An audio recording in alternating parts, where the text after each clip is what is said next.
मुझे ये खुशी है कि जब आज हम दादरी में आए हैं, चरखी दादरी में आए हैं, तो आज ही हमने हरियाणा में जो 3 इस योजना का हरित अरावली कार्य योजना, जिसका अभी जिक्र भी किया गया है, हरित अरावली कार्य योजना का भी आज शुभ आरंभ हुआ है।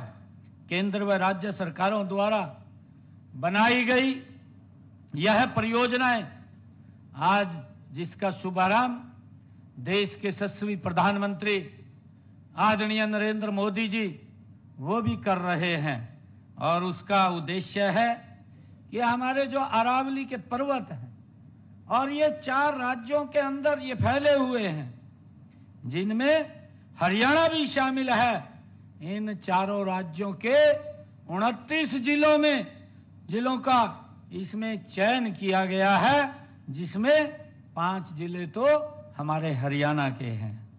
मुझे खुशी है कि विश्व पर्यावरण दिवस को मनाने का मुख्य उद्देश्य हम सब का कि वायु, जल व मिट्टी हर प्रकार के प्रदूषण की समस्या के प्रति हम जागरूक हों। इसी उद्देश्य से इस दिन को मनाने की ये घोषणा भी संयुक्त राष्ट्र में की गई थी, जिसका जिक्र भी किया गया है कि सन 1972 में इसकी घोषणा हुई। उसके बाद ये 5 जून को हर वर्ष दुनिया में केवल एक थीम के साथ ये पहला पर्यावरण दिवस ये मनाया गया है। और इस बार का जो ये पर्यावरण दिवस हम मना रहे हैं, ये प्लास्टिक मुक्त धरती, ये इसकी थीम है कि हमने प्लास्टिक से मुक्त करना है, जिसकी अभी जिक्र भी हुआ है, क्योंकि हमें सचेत होने की आवश्यकता है। अगर हम सचेत नहीं होंगे, आने वाली पीढ़ियों को हम नुकसान में डाल करके जा रहे हैं। हमारी सबकी जिम्मेवारी है।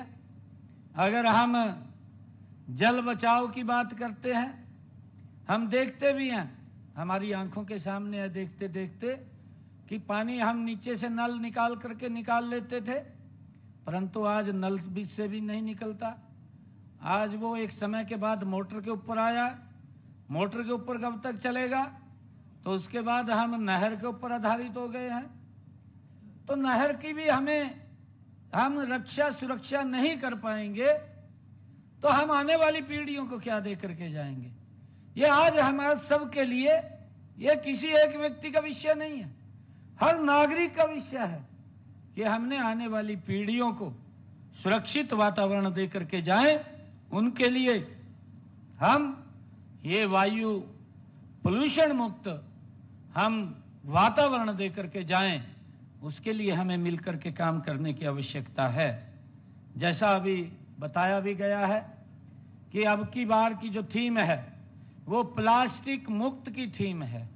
प्लास्टिक मुक्त धरती, कि कहीं पर भी प्लास्टिक नहीं नजर आनी चाहिए, चाहे हाथ में है और चाहे वो हम बोतल के अंदर या किसी अन्य सामान के अंदर उसका यूज करते हैं, तो उसका यूज हम ना करें।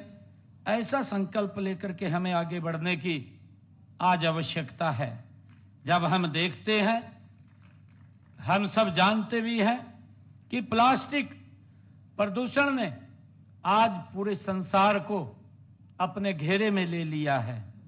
अगर हम देखते हैं, लाखों टन प्लास्टिक कचरा धीरे धीरे समुद्र के अंदर जा रहा है, हम ये भी देख रहे हैं, और धरती के गर्भ तक पहुंच रहा है, जिसकी चर्चा अभी की है कि अगर एक प्लास्टिक का पॉलीथीन उसको गलने में 400 साल लगते हैं, और 400 साल के बाद गलने के बाद भी वो क्या वहां की स्थिति पैदा करेगा कि वहां पर कोई पेड़ भी उगेगा या नहीं उगेगा, उसको बंजरी कर देगा।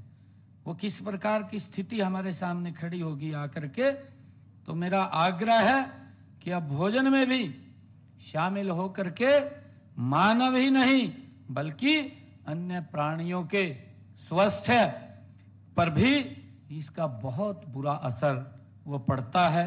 उसके लिए हम सब ने आज जागरूक होने की आवश्यकता है।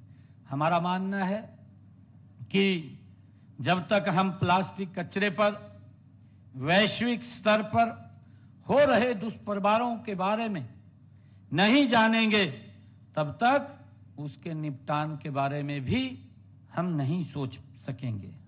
इसी को ध्यान में रखते हुए प्रकृति को प्लास्टिक मुक्त बनाने का ध्यान केंद्रित किया जा रहा है और इस प्लास्टिक प्रदूषण को खत्म करने के लिए विभिन्न कदम भी उठाए जा रहे हैं। हम भी लगातार सरकार की दृष्टि से उसके ऊपर कड़े कदम उठाते हैं, परंतु जब तक समाज में जागरूकता नहीं आती, समाज उसको ऑन नहीं करता, तब तक इस प्रकार की कुरीति समाप्त नहीं होती। हमने प्रदेश के अंदर 19 जो सिंगल यूज प्लास्टिक आइटम हैं उनको बैन करने का वो काम हमने किया है। साथ ही 120 mm मोटाई की प्लास्टिक थैलियों को पर भी हमने बैन लगाया है ताकि वो बाजार में भी ना आए, वो भी हमने काम किया है।